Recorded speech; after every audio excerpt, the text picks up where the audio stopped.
The centre is worried over the rise in number of cases in some states. Now, Health Secretary has written to 6 states and union territories reporting an increased number of COVID and Omicron cases.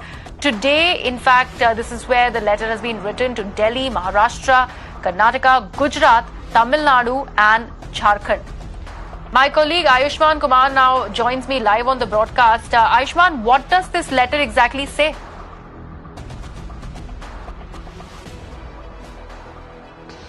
Well, this letter clearly points out to the worrying cases in the districts from several states. These are 8 states which we are talking about. It is in Haryana, it is Gurugram, in national capital.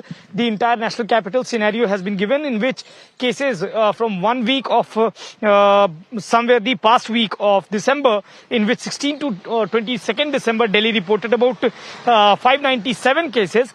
And from December 23rd to 29, the number has gone up to 1789. So this is something which is worrying, is what the center is saying. And in Maharashtra, there are districts like Thane, Pune, Mumbai suburbans, in which in suburban the cases in 1 week have nearly tripled. The cases were at 521, and in the last week it came at about 1670.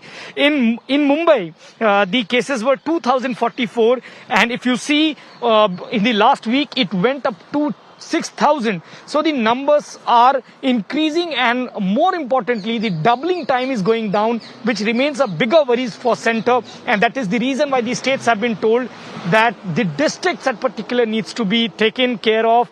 And we cannot let the third wave come here. But if you look at the overall perspective and the scenario, the way cases down and now they are going up, it is not very far when the government has itself to say that third wave is here, because there is a continuous rise in different metropolitans and different suburban areas of the metropolitans that we are seeing. And the center's letter to states addresses that and tells the state to take measures for stopping those rise. Right, Ayushman, in fact, this letter that has been sent out to 8 states and union territories does mention all those things, and we are obviously looking at a spike in COVID cases across the country. Now, considering the curbs that have been put in place by various states, does the health minister goes ahead, mentions any of that? Are there more restrictions that are required in the wake of the growing number of cases? Well, you can expect the graded response action plan in pan-India basis as per positivity to happen, is what our sources are telling us. Like we have seen in Delhi, when the positivity rate goes up, you see the restrictions coming in. This is something which is being contemplated, is what our sources are telling us. But how will it get implemented in more populous states remains to be seen. And the biggest worrying factor, what we are being told is right now, is that in the very few next months we are going to see the elections. The Omicron is 3 more times highly transmissible than Delta. How will the center see this situation? How will the curbs be stopped?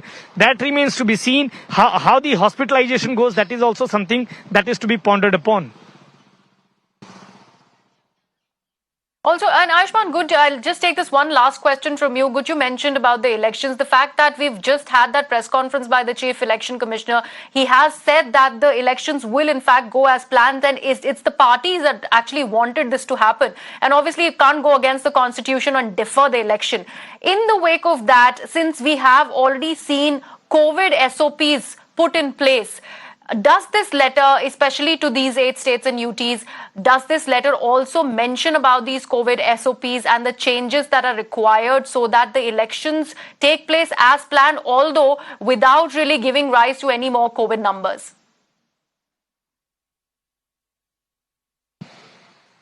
Well, the political parties have made it clear that they can conduct. They are ready for having that elections on the set schedule. It remains to be seen how does the health ministry view this scenario, because definitely the health ministry has given their own view on this, and there was a meeting which was there with health secretary and the election commission officials, and only after that we saw the election officials going to Uttar Pradesh, and today that announcement came in which all parties wanted to take the elections, the elections to take place at the set schedule. But according to Health Ministry, there is no such guideline that has been mentioned here pertaining to elections. Of course, it is too early to say, because if you see the election-bound states, the rise that is there in those metros, how will commission look? How will the Health Ministry look at that, and how will that be conveyed to the Election Commission? It remains to be seen in future. For now, at least the Commission has been assured that elections can go on. Meanwhile, cases can rise.